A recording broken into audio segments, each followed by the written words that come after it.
po ba ang paggamit ng mga pastor ng title na Reverend Pastor? Alam mo, yung reverend, hindi ginagamit yun ng mga mangangaral ng Diyos. Wala kang mababasang mangangaral ng Diyos nagtatawag ng reverend. Wala nun. Bawal ka ni Kristo. Gumamit ka ng kung ano-ano mga title na hindi naman niya allowed. Meron lang tayong tanpawag sa ating mangangaral, sa kapatid. Ang sabi sa Mateo 23:8 hanggang 9, pakinggan mo ang nakasulat. Datapwat kayo'y huwag patawag na rabi, sapagkat iisa ang inyong guro, at kayong lahat ay magkakapatid. Sa Ilocano, ang sabi diyan, Ngem saan kay kuma amanagan tirabi, tamay may salaeng timanursuruyo, ket da kay amin agkakabsat kayo. ayon. So ang magkakapatid, ang tawag, agkakabsat kayo. Magkakapatid kayo. Hindi tayo dapat patawag na rabbi or teacher or master or sir. Alam niyo yung sir, master, teacher, lord, magkakasinonymous yan sa Old English. Those things are synonymous. Biblically speaking, to ask people or to oblige people to call you sir, lord, or master or teacher is prohibited by the Bible. Even Christians are prohibited by God to call anybody a father. Let us read verse 9. And call no man your father upon the earth, for one is your Father which is in heaven. Let us put that in Ilocano. Ket awan tinaganan niyo ti amayo ito'y rabaw ti daga, tamay may sa ti amayo, isu nga adda sa dilangit. Ayan. Kung ang pagtawag ang pag-uusapan, the way of calling fellow Christians, ang pagtawag kapatid, agkakabsat kayo, magkakapatid kayo. Wala yung reverendo na yun. Alam mo kung bakit? Yung reverend sa Bibliang English, isang beses lang ginamit yon. Ginamit yan sa pangalan ng Diyos, hindi sa pangalan ng tao. Tayo natin ang 111 verse 9 of the book of Psalms. He sent redemption unto his people. He hath commanded his covenant forever. Holy and reverend is his name. You see? Holy and reverend is his name. Ang kanyang pangalan ay reverendo. Yung pangalan ng Diyos. So sa Biblia, ang tinatawag na reverendo, yung pangalan ng Diyos, hindi tao. Batayin natin ang 111 verse 9 sa Ilocano, sa Tagalog, at saka sa Kastila. Pakibata. Imbaon na ti pan nakasubot iti ili na, imbilin na nga agnanayon tintulag na, santo ket madaydayaw tinagan na. Yung katumbas ng reverend ay madaydayaw sa Ilocano. How does it go in Tagalog? Siya'y nagsugo ng katubusan sa kanyang bayan. Kanyang iniutos ang kanyang tipan magpakailanman. Banal at kagalang-galang ang kanyang pangalan. Ayan, kagalang-galang ang kanyang pangalan. Reverendo o kagalang-galang ang pangalan ng Panginoon Diyos.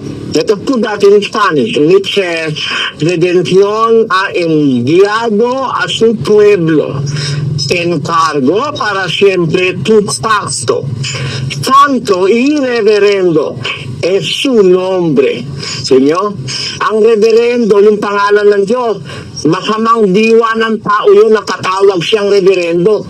Ang reverendo, ginagamit lang sa Biblia, sa Diyos.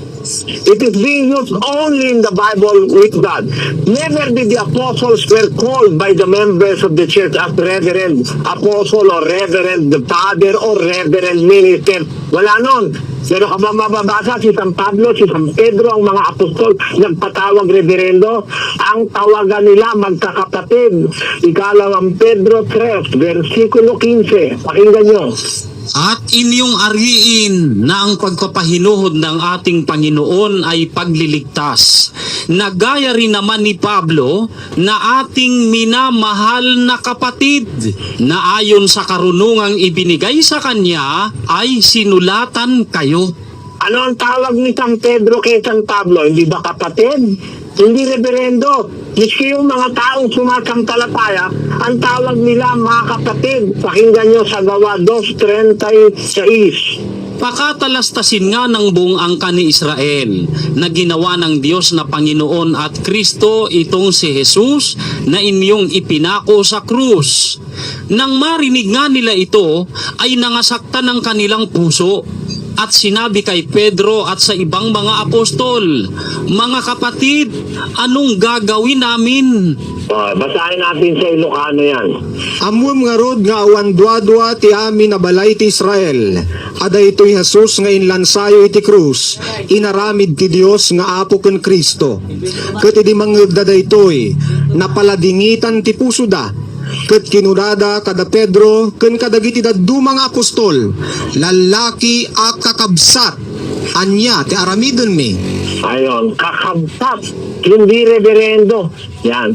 So, ang tawag ng mga unang Kristiyano sa kanilang sarili, magkakapatid sila. Kaya hindi kami nagpapatawag reverendo. Ang isa ko pang tanong is, ang pictures ba is masama or hindi kalooban ng Diyos? Kasi kanina narinig ko na sabi yung pagkagawa doon ng imahe or something na pictures o larawan. So, ibig sabihin hindi kalooban ng Diyos ang mga litrato na pinipictures natin. Hindi naman litrato ha. Ulitin natin basahin natin sa Deuteronomy 5:7 up to 9, and let us read it in English. Thou shalt not have none other God before me. Thou shalt not make thee any graven image or any likeness of anything that is in heaven above. Ayan. Gusto kong papansin sa'yo, graven image ang nakalagay. Sa Tagalog, larawang inanyuan.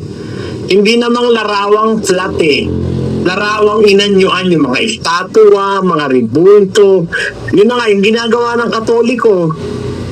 Mga inanyuan. Ano ang anyo? Basahin natin ang 115:4-8 ng awit, kapatid na Mel. Ang kanilang mga Diyos-Diyosan ay pilak at ginto, yari ng mga kamay ng mga tao. Sila'y may mga bibig, ngunit sila'y hindi nangagkasalita.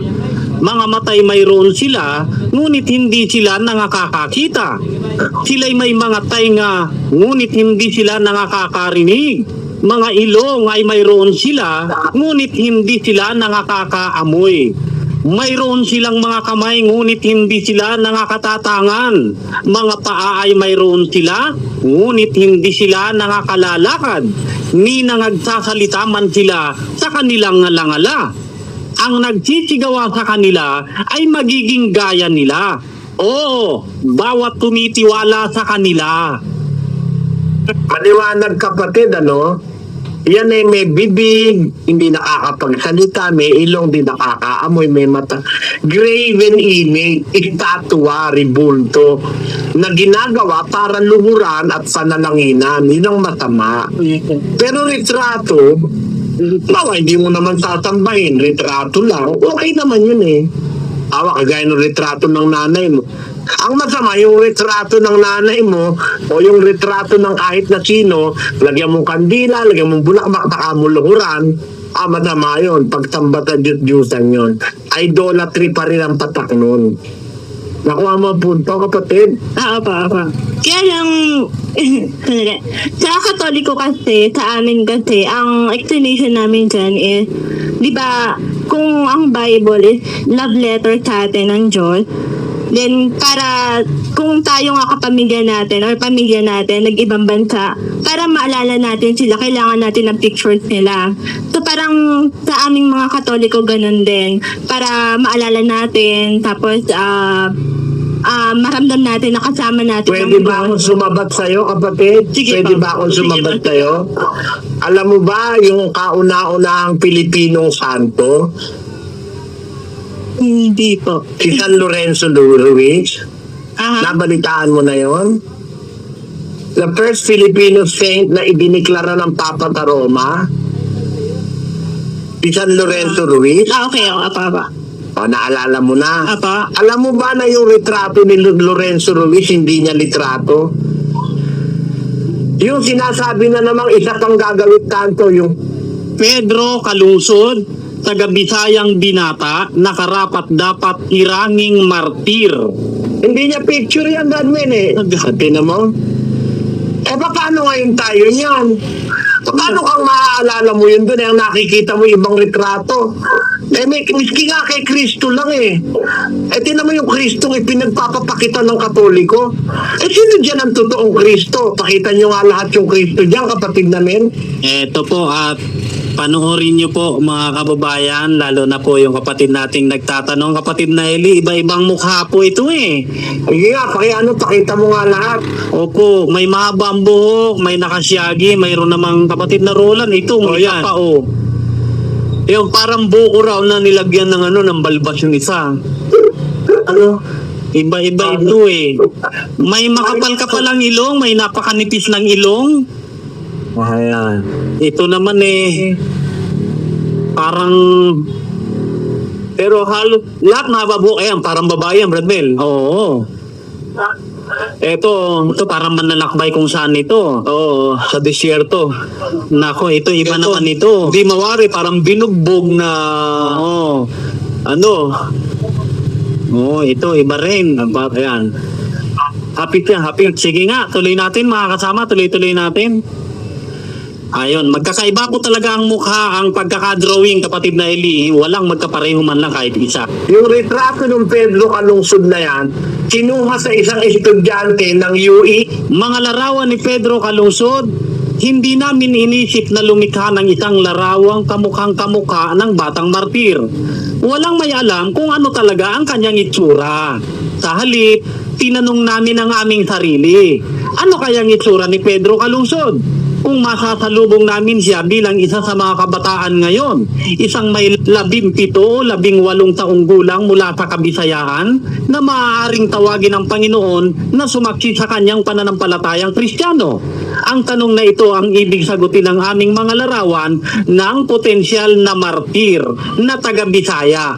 Si Ronald Tubid ng Oton, Iloilo at nag-aaral sa University of the East ang tumayong modelo para sa mga larawang ito na nasa